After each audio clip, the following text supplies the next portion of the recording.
In the early beginning of our workshop, Ion was showing us the wireless journey and how we can support you or how we can assist you during your development. Where I would like to look now in more focus is what it actually means, especially from the hardware RF perspective, because this can be concern for some customers. And I would like to give you a preview what really the schematic review, layout review, and the assistant during the board bring up or kind of pre-certifications that we do means for you. So let's be practical. Let's go step by step. First, in order to allow us to make some schematic or layout review, you need to provide us with these details. So the simplest way, and I was happy to see during the day that you are aware of the online support service we have on st.com. So I'm just reminding you here the link and the pretty simple formula where you enter the name that should receive the answer.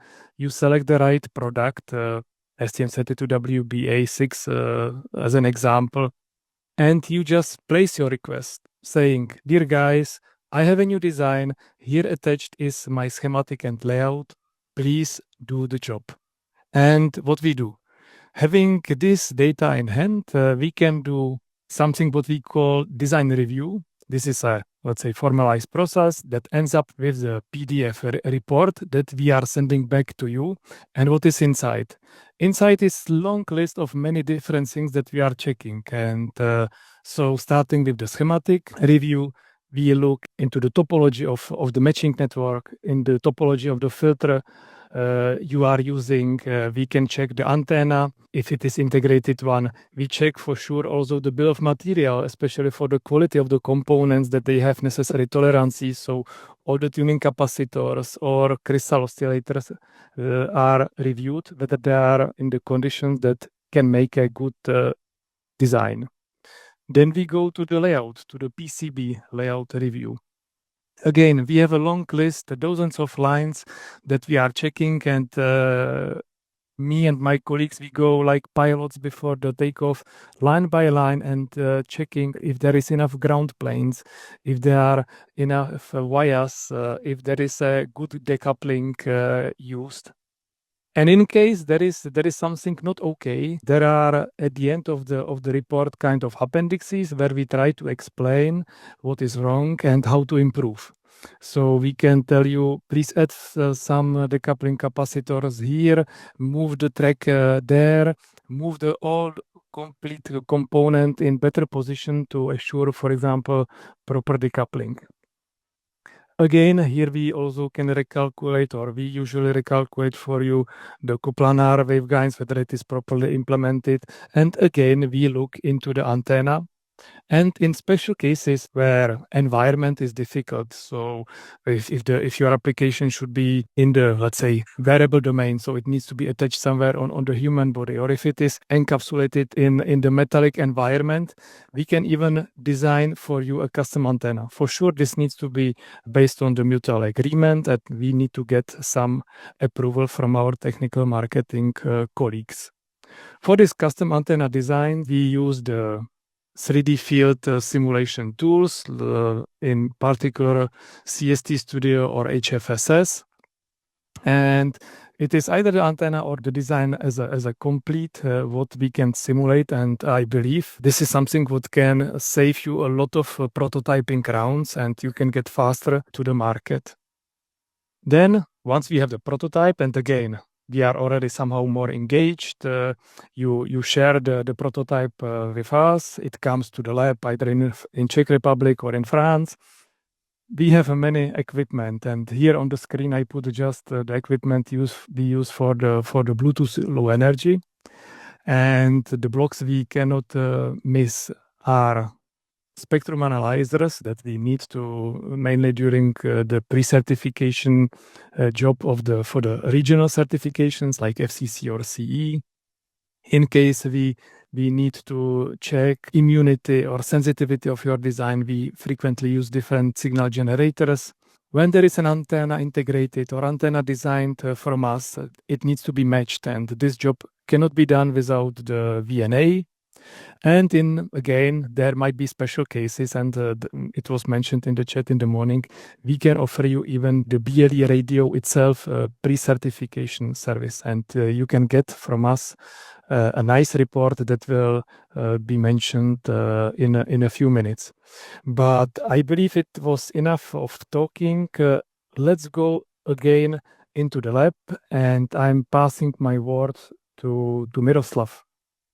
Thank you, Martin, for giving me a floor. I will shortly introduce the RF lab and services with a few demos. Guys, welcome to my world. Can you see those instruments behind me? So this is my daily job. I have only short time to show you something. So just picking the major things I'm dealing with. Martin mentioned the schematic and layout check, which I highly recommend. This is the base of a good design, eliminating a majority of mistakes just from the beginning. We can tune the design already from first steps with customer. We can provide you even EM simulation for key components as RF filter and antennas. Yeah. Well, once I get the prototype board from you, I bring it up and make it run in. First, I need to adjust the RF path and optimize RF performance in terms of RF power and suppression of harmonics. And then we are start testing BLE RFI testing on CMW270. This is that stuff. Rode-Schwarz tester. You get a test report to check the performance from protocol point of view. Then the board goes for RF regional testing, meaning FCC and CE, pre-certification, to be sure that it complies with the standards. And that is the first demo I have here. So let me share the screen. The device is connected to USB cable, virtual COM port, as it needs to be controlled over the UART. The WBA6 Nucleo is configured in order to RF signal is routed to SMA connector on board. All the CE tests are done in conducted mode. The scripts controls the spectrum analyzer and the measured device. Here is the detail, how it is interconnected on the board. So the RF signal goes through IPD filter to 0 ohm resistor, put it here, fit it here, and over the matching network for the antenna. This is assembled with 0 ohm resistor to the SMA connector. Come and look at the CE pre-certification testing in SD Lab. I will not bother you with HSC crystal trimming measured on a carrier. What is done next is the setting up the configuration file with desired output power and file settings. This was already done, and now let me run the script.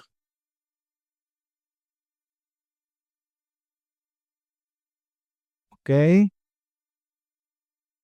The first is RF output power test. You could see at low, mid, and high channels. Yes, the next is power spectral density. That can be a limiting factor for the maximum radiated power. I remind you, all is done in conducted mode, although some tests should be performed in radiated mode. So the antenna is included in that case. But this type of testing we are not equipped for. Even so, the results will make you more convinced about the device capability to pass certifications. And now the occupied bandwidth test is running.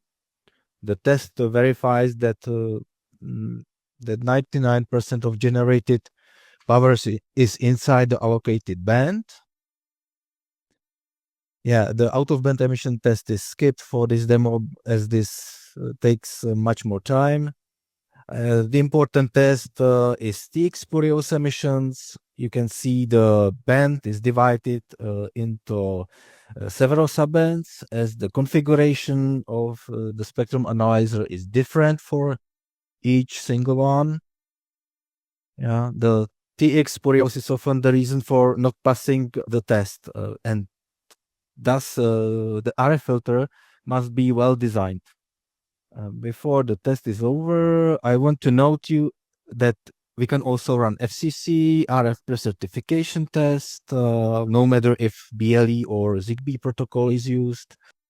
We can verify your WBA device if compliant to these standards. Then the last, yes, now the overview of TX Spurios is performing. And then the last of the test is being performed. Yeah. Now it is the RX Spurios emissions where the unwanted generation of any RF signal is checked. This is requested by ETSI standard. The output is a report containing plots from spectrum analyzer and the assessment of each performed test. Okay, so it's done. So let's look at the WBA6 Nucleo board that was prepared with a pigtail measuring cable. The 0 ohm resistor is fitted to depicted position. So the RF path is only about the antenna and antenna matching network. The reference plane of measurement is here at the end of the pigtail. So on vector network analyzer, you can see the return loss of the antenna in two different representations, right in the Smith chart, left in magnitude plot. This antenna is matched, but it could be done better. Such an antenna requests fine-tuning. Nevertheless, for this demo, it is enough. And now let me see what happens if I put a metal piece close to the antenna. You can see that the antenna is affected by the piece of metal. I can also put or approach my finger to the antenna. You can see that it is really detuned from the band. And what does it mean? Meaning that most of the power is not radiated out, is reflected back to the transmitter, and range is drastically reduced. Thus, I would like to make you aware that we can match the antenna on your device with modification of the antenna or with matching network to operate in such surrounding conditions. This is needed when device is handheld, wearable, or close to the metal object as battery or even housing of the device has sometimes the detuning effect. Summarizing the RF lab services, we are with you from schematic and layout, providing key RF designs and EM simulations. We check the performance of the prototype and adjust it for your needs. Providing RFI protocol testing, FCC and CE certification reports, and summarizing the outcomes in a technical report. So please feel free to ask how we can help you. Our customers receive these services free of charge. That was my 2 cents, and thank you for attention.